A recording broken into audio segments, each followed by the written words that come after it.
जो वहाँ की प्रिंसिपल है उनसे यही बोली कि आप अभी तक क्या कर रही है, मुझे कुछ समझ नहीं आ रहा है।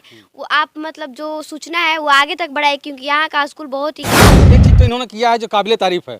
स्कूल में जब ये गई थी तो वहाँ का शौचालय दिखा रही थी।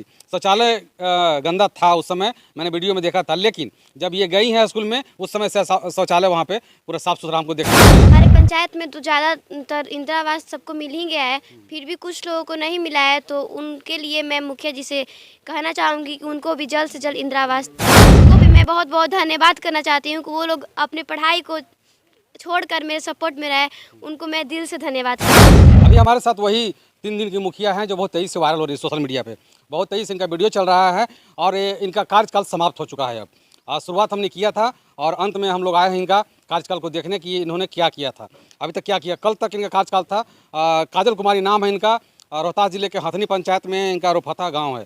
सारा चीज़ मैं बता दे रहा हूँ आपको। इनसे जानना सिर्फ ये चीज़ है कि ये जो 3 दिन के मुखिया बने हैं ये, 3 दिन में इन्होंने क्या क्या किया और यहाँ इनको क्या क्या कमियां दिखाई दी, सब चीज़ हमको जानना जरूरी है। सबसे पहले स्वागत है हमारे चैनल में आपका। धन्यवाद।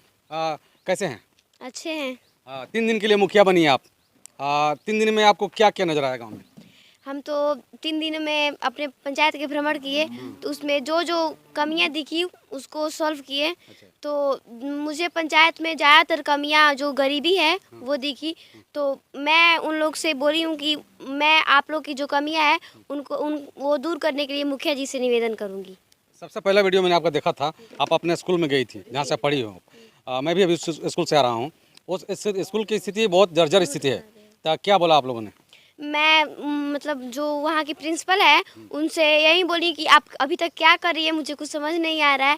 वो आप मतलब जो सूचना है वो आगे तक बढ़ाए, क्योंकि यहाँ का स्कूल बहुत ही ख़राब हो, इसकी स्थिति बहुत ही ख़राब हो गई है, जो कि बहुत सारा जर्जर हो गया है और वहाँ पर बाउंड्री भी नहीं है। तो वहीं बोले कि आप ये सूचना ऊपर तक पहुँचाइए। बाउंड्री के लिए कौन जिम्मेवार है यहाँ पे, आपको पता चला? हम भी स्कूल में गए, नहीं, अभी तक नहीं चला। नहीं चला। कुछ ऐसा कहा जा रहा है कि जो ज़मीन है स्कूल का, उस पर कुछ लोगों का अतिक्रमण है वहाँ पे, जिनका जिनका ज़मीन पहले जो लोग दिए थे फिर वापस वो लोग उस ज़मीन को जोत रहे हैं, इसलिए बाउंड्री नहीं हो रहा है वहाँ पे। और जहाँ तक मैडम की बात रही तो मैडम का ये कहना है कि आपका उनका फंड नहीं आया है, इसलिए उनका स्कूल अभी तक बन नहीं पाया है। किसी में दरवाज़ा नहीं है, किसी में बेंच कुर्सी नहीं है, इसके लिए क्या कहा आपने? मैं यही कहना चाहूँगी कि अभी तक फंड आया नहीं है, तो वो अपने मतलब जो अपने आप पैसा है उससे अपना स्कूल बनाए, और जो फंड आएगा उससे मैं कर देंगी अपनी। चलिए, एक चीज़ तो इन्होंने किया है जो काबिले तारीफ़ है। स्कूल में जब ये गई थी तो वहाँ का शौचालय दिखा रही थी। शौचालय गंदा था उस समय, मैंने वीडियो में देखा था, लेकिन जब ये गई हैं स्कूल में उस समय से शौचालय वहाँ पे पूरा साफ़ सुथरा हमको देखने को मिला। बहुत अच्छा कार्य रहा इनका एक स्कूल का। आगे बताएं, आगे क्या किया आपने?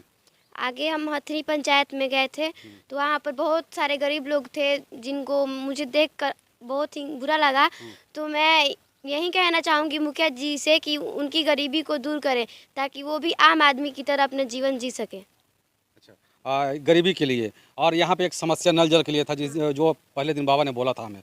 नल जल के लिए क्या किया? नल जल के लिए तो कोई समस्या नहीं है, बट किसी किसी के घर में पानी नहीं जा पा रहा है क्योंकि पाइप फट गया है। तो मैं मुखिया जी से कहना चाहूँगी कि वो पाइप दूसरा लगवाने की व्यवस्था करें। क्या मुखिया जी ने आपकी बात को माना? मानेंगे अभी तो। आपने पूरा लिस्ट तैयार किया है उसका? हाँ, तैयार सारा कर। चीज़ कर लिया है। जी। आप और क्या, ये नल जल हो गया, इसके बाद पूरा पंचायत में और बड़ी सारी समस्याएं हैं इंदिरा आवास को लेकर के, क्या बोला आपने? तो हमारे पंचायत में तो ज़्यादातर इंदिरा आवास सबको मिल ही गया है, फिर भी कुछ लोगों को नहीं मिला है। तो उनके लिए मैं मुखिया जी से कहना चाहूँगी कि उनको भी जल्द से जल्द इंदिरा आवास मिल जाए। 3 दिन मुखिया बन करके आपको कैसा लगा? मुझे बहुत खुशी हुई कि मैं 3 दिनों के लिए मुखिया बनी हूँ, और आगे भी मैं जा सकती हूँ, यही मेरी मतलब मेहनत रहेगी। थीम क्या है आपका, थॉट क्या है, अगला थीम क्या है आपको कि पढ़ लिख कर क्या करना चाहते हैं आप? अभी तो मैं पढ़ना चाहती हूँ, आगे तक जाना चाहती हूँ। अगर मेरी पढ़ाई ऐसे ही चलती रहे तो मैं आगे बहुत जाकर सक्सेस होना चाहती हूँ। अच्छा, एक चीज़ और, आपने स्कूल जब देखा, आप उस स्कूल में पढ़ी भी हो, ऐसा नहीं लगा कि आपका स्कूल बहुत बहुत ही ख़राब स्थिति में है? बहुत ख़राब है, हमारे पंचायत में सबसे ख़राब स्थिति मध्य विद्यालय रोपाथा का है। जबकि मैं बता दूं उस स्कूल का जो ज़मीन है, कम से कम 10 से 15 बीघा ज़मीन है उस स्कूल का, और उस स्कूल का स्थिति इतनी ख़राब हो गई है अभी कि उसमें आपका फर्श जो है टूटा मिलेगा, दरवाज़ा टूटा मिलेगा। इसमें अब किसकी कमी है, सरकार की कमी है या फिर यहाँ की शिक्षा की कमी है या फिर ग्रामीण की कमी है, ये मैं तो जज नहीं कर सकता हूँ, लेकिन स्कूल जो है बहुत बदतर स्थिति से गुजर रहा है। 3 दिन का कार्यकाल रहा, कितने लोगों का सपोर्ट मिला आपको? मुझे तो बहुत लोगों का सपोर्ट मिला। एक तो मेरी फैमिली की पूरा सपोर्ट रही, वो अपना काम छोड़ के मेरे सपोर्ट में रहे, तो मैं उनको बहुत बहुत धन्यवाद करना चाहती हूँ। और उसके बाद मेरे गुरुजी हैं जो मुझे ट्यूशन कराते हैं, उनका भी पूरा सपोर्ट रहा, मैं उनको भी दिल से धन्यवाद करना चाहती हूँ। उसके अलावा मेरी जो फ्रेंड है और एक भैया हैं बगल के, उनको भी मैं बहुत बहुत धन्यवाद करना चाहती हूँ कि वो लोग अपने पढ़ाई को छोड़कर मेरे सपोर्ट में रहे, उनको मैं दिल से धन्यवाद करना चाहती हूँ। चलिए, ये हमारे साथ काजल कुमारी जी थी, 9वीं की छात्रा हैं और ये 3 दिन के लिए मुखिया बनी थी।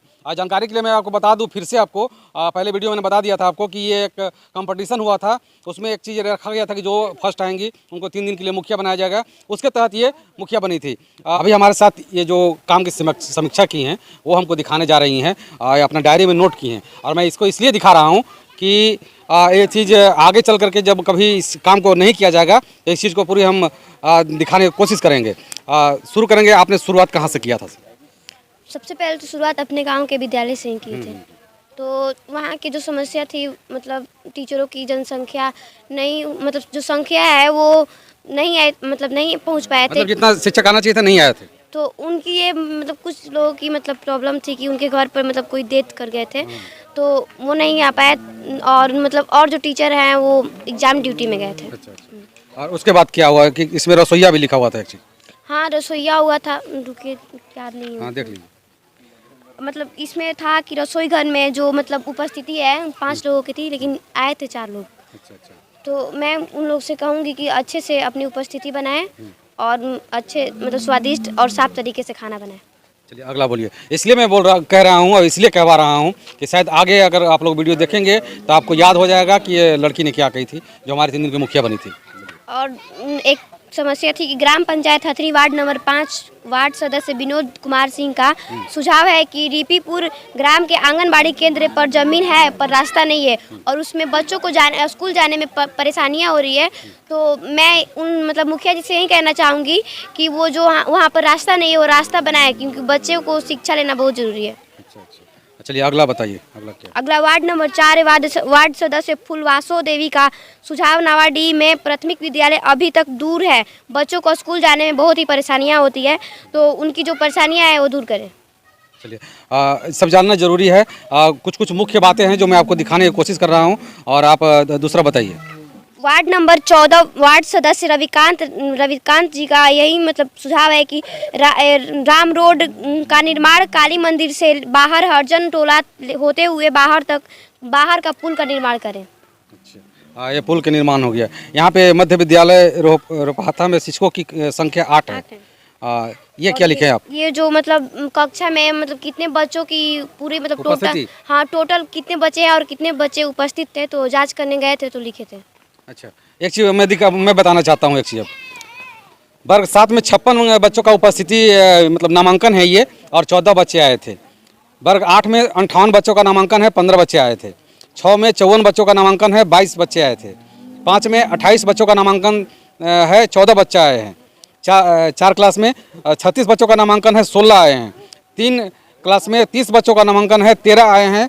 और 2 क्लास में 25 बच्चों का नामांकन है, 13 आए हैं। एक क्लास में 32 का नामांकन है, 15 आए हैं। और सबसे बड़ा विषय यही होता है यहाँ पे, इतने सारे एडमिशन हैं, इनके नाम पे भोजन भी आता होगा, पोशाक राशि भी सबको आता होगा। हालांकि पोशाक राशि के टाइम में लोग चले भी जाते होंगे, लेकिन इतने नामांकन में इतने कम बच्चे आना बहुत बड़ा दुर्भाग्य है हमारे बिहार का शिक्षा विभाग का, या फिर शिक्षा व्यवस्था का, या फिर ग्रामीण का, या फिर शिक्षकों का। सारी चीज़ मिला करके इसको क्या समझते हैं आप? इतना कम नामांकन है, इतना नामांकन है, इसके बाद भी बच्चे कम आ रहे हैं। मैं इसमें यही कहना चाहूँगी कि इसमें जो फैमिली होते हैं उनका भी कहीं ना कहीं मतलब स्कूल नहीं भेजने का परेशानियाँ है, क्योंकि वो लोग अपने बच्चों को स्कूल नहीं भेज रहे हैं, क्योंकि मतलब जो बच्चे स्कूल जाना चाहते हैं उससे मतलब घर का काम करवा रहे हैं कि काम कर दो, स्कूल मत जाओ। तो मैं उन फैमिली को भी यही सुझाव देना चाहती हूँ कि पहले पढ़ाई करवाइए, तब काम करवाइएगा या नहीं करवाइएगा। और उसके बाद कहीं ना कहीं इसमें बच्चों का भी दोष है कि वो लोग अपना पढ़ाई नहीं कर पा रहे हैं और स्कूल अच्छे से नहीं जा रहे हैं और पैसा लेने के टाइम पर चले जाएंगे।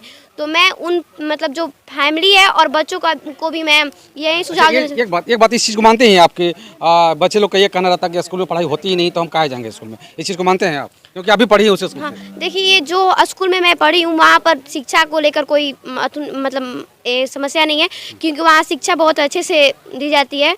और क्योंकि मैं वहाँ पर पढ़ी हूँ और मैं वहाँ की शिक्षा के बारे में जानती हूँ, तो वहाँ पर भले ही भवन जर्जर है लेकिन पढ़ाई बहुत अच्छे से तरीके से किया जाता है।